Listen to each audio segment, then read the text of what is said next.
नमस्कार मित्रांनो, आपलं हार्दिक स्वागत आहे फार्मसी कॉर्नर या माझ्या यूट्यूब चॅनलमध्ये. मित्रांनो, सध्या डी फार्मसीची प्रवेश प्रक्रिया पूर्णतः रखडलेली आहे आणि ही प्रक्रिया का रखडली आहे हे आपण या ठिकाणी बघणार आहोत. यावर्षी डी फार्मसी ॲडमिशन प्रोसेस रखडली आहे आणि याचा सरळ परिणाम विद्यार्थ्यांच्या शैक्षणिक नुकसानीवर होण्याची शक्यता आहे. तर बघूयात प्रवेश प्रक्रिया रखडण्याचे कारण काय.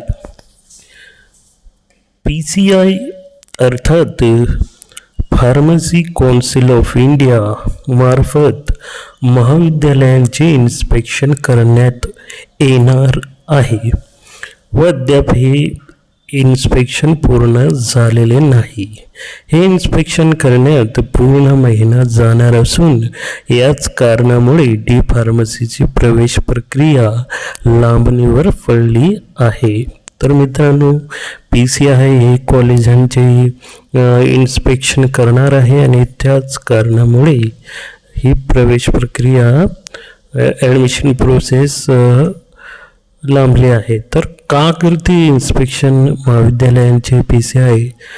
तर बघूयात, बऱ्याच औषध निर्माण महाविद्यालयांमध्ये पायाभूत सुविधा नसतात. त्या सुविधा आहेत की नाहीत या माहितीसाठी PCI इन्स्पेक्शन करत असते. PCI मार्फत दिलेल्या अटी व शर्तीची पूर्तता न करणाऱ्या महाविद्यालयांची मान्यता PCI मार्फत रद्द करण्यात येते. आता बऱ्याच जे महाविद्यालय आहेत त्यामध्ये इमारत नाही, लॅब नाही किंवा विद्यार्थी उपस्थिती नसते असे PCIच्या लक्षात आले आहे आणि त्यामुळेच प्रत्येक महाविद्यालयाचे इन्स्पेक्शन करून ते महाविद्यालय चालवण्यायोग्य आहे किंवा नाही हे PCI सध्या खात्री करून घेणार आहे व यानंतरच या महाविद्यालयांची मान्यता चालू राहील. तर बघूयात पुढे. मित्रांनो, PCI मार्फत ही जी इन्स्पेक्शनची प्रक्रिया आहे ती ऑगस्टपर्यंत चालेल. ॲक्च्युली 31 ऑगस्टपर्यंत PCI मार्फत इन्स्पेक्शन केले जाणार होते, पण निर्धारित वेळेत ही प्रक्रिया पूर्ण होणार नाही आणि ऑगस्ट महिन्यापर्यंत ही प्रक्रिया लांबेल असं सध्याचं चित्र आहे. तर मित्रांनो, ह्या संपूर्ण प्रक्रियेमुळे काय होत आहे तर डी फार्मसीचे प्रवेश सध्या लांबण्यावर आहेत आणि हे प्रवेश जे बघता वर्ग थेट दिवाळीपर्यंत भरण्याची शक्यता आहे. आता जर प्रवेश जर लांबलेले आहेत, एकूणच परिस्थिती जर बघता डी फार्मसीची प्रवेश प्रक्रिया पूर्णत्वास येण्यास ऑक्टोबर उजाडू शकतो आणि या सर्व प्रक्रियेनंतर दिवाळी काळात डी फार्मसीचे वर्ग सुरू होईल असे दिसते. डी फार्मसी असू द्या किंवा बी फार्मसीचे सध्याचे प्रवेश लांबणीवर पडले असून पालक व विद्यार्थ्यांमध्ये गोंधळाचे वातावरण आहे आणि या सर्व गोंधळामुळे शैक्षणिक नुकसान हे विद्यार्थ्यांचं होणार हे 100% खरं आहे आणि या शैक्षणिक नुकसानीस जबाबदार कोण?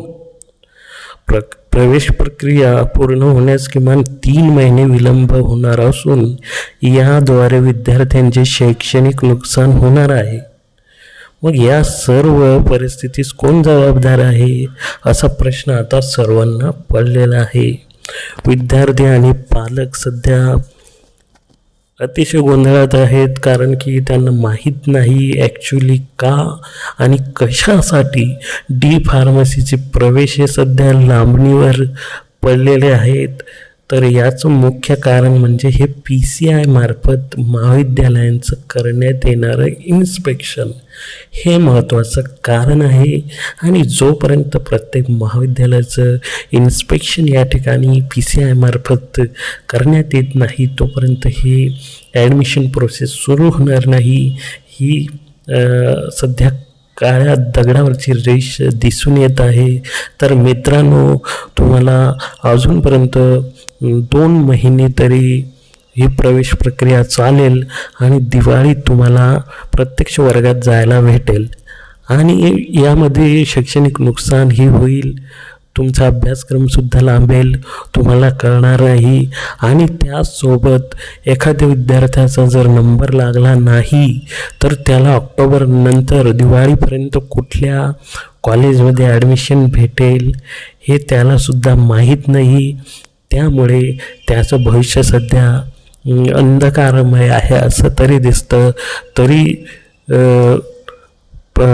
सरकारने ही प्रवेश प्रक्रिया लवकर पाडावी असे विद्यार्थी आणि पालकांची मागणी आहे. तर मित्रांनो, हा व्हिडिओ आवडला असेल तर माझ्या फार्मसी कॉर्नर या यूट्यूब चॅनलला लाईक करा, शेअर करा आणि सबस्क्राईब करा. धन्यवाद.